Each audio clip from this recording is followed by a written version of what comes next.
दोपहर भर गया, किसी का घर ऐसा ना होगा जहां नाश्ता ना बना होगा। एक हमारा ही घर अनोखा हो गया जिसमें ना नाश्ते का समय है ना खाने का। सुमित्रा जी बड़बड़ाती हुई रसोई में आई। अरे बहू, तेरा नाश्ता बन जाता तो हम भी खा लेते, हमें दवा भी खानी है फिर। सुमित्रा जी ने अपनी बहू राधिका से बोला, मम्मी जी मैंने कुकर में खिचड़ी चढ़ा दी है, मैं अभी 10 मिनट में आपको परोसती हूँ। राधिका का बस इतना ही कहना हुआ कि सुमित्रा जी राधिका पर बरस पड़ी। खिचड़ी? तुझे ना पता थी मुझे बीपी की परेशानी है, मैं खिचड़ी कैसे खाऊंगी?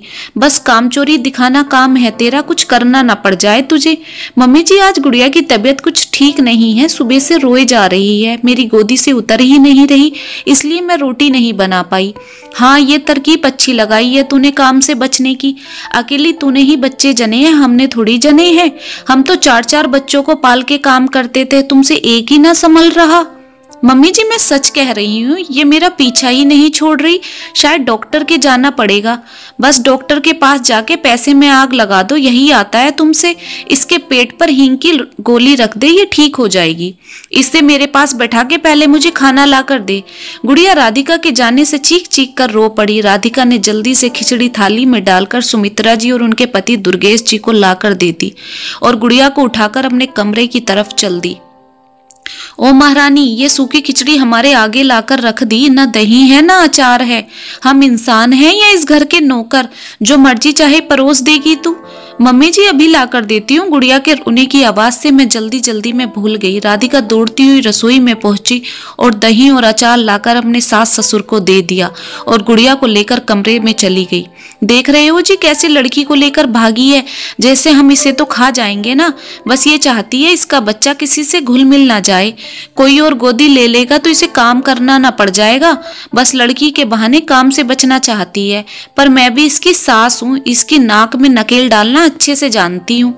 यही तो परेशानी है सुमित्रा कि तुम राधिका की सास हो। माँ बन जाती तो तुम्हें राधिका के गुण दिखाई देते, ना कि दोष। क्या मतलब है आपका? सुमित्रा जी ने अपने पति दुर्गेश जी की तरफ घूरते हुए बोला। आज पासा तुम्हारे पाले में है तो तुम राधिका को नचा रही हो। एक न एक दिन तो सत्ता राधिका के हाथ में आ ही जाएगी। उस दिन राधिका तुम्हारा क्या हश्र करेगी, क्या तुमने कभी सोचा है? आज तुम उसकी माँ बनोगी तो कल वो तुम्हारी बेटी बनकर सेवा करेगी, वरना हो सकता है तुम्हें वृद्धाश्रम का रास्ता दिखा दे। वृद्धाश्रम की बात सुनकर सुमित्रा जी के चेहरे का रंग उड़ गया। ऐसे कैसे भेज देगी वृद्धाश्रम? हम मुखिया हैं इस घर के। लेकिन कब तक सुमित्रा? एक ना एक दिन तो वो भी मुखिया बन जाएगी ना इस घर की। हो सकता है तुम्हें तब खिचड़ी भी नसीब ना हो। डॉक्टर के दिखाने के बजाय राधिका भी तुम्हारे पेट पर हींग का गोला रख देगी। क्या पता तुम्हारे खाने में जहर देकर तुम्हें मार भी दे। ये सुनकर सुमित्रा जी की आंखें फटी रह गईं। मम्मी जी दोपहर के खाने में क्या बनाऊं? राधिका ने धीरे से आकर सुमित्रा जी से पूछा। बेटा तू गुड़िया को डॉक्टर के दिखाला, रसोई का काम मैं निपटा लूंगी। सुमित्रा जी ने राधिका से बोला। लेकिन मम्मी जी, लेकिन क्या? सारा दिन काम करती करती तू भी थक जाती है। आज से मैं भी तेरे काम में हाथ बटाया करूंगी। बोलकर सुमित्रा जी रसोई में चली गई और राधिका हैरानी भरी नजरों से सुमित्रा जी को देखती रही और दुर्गेश जी मंद मंद मुस्कुराकर अखबार पढ़ने लगे।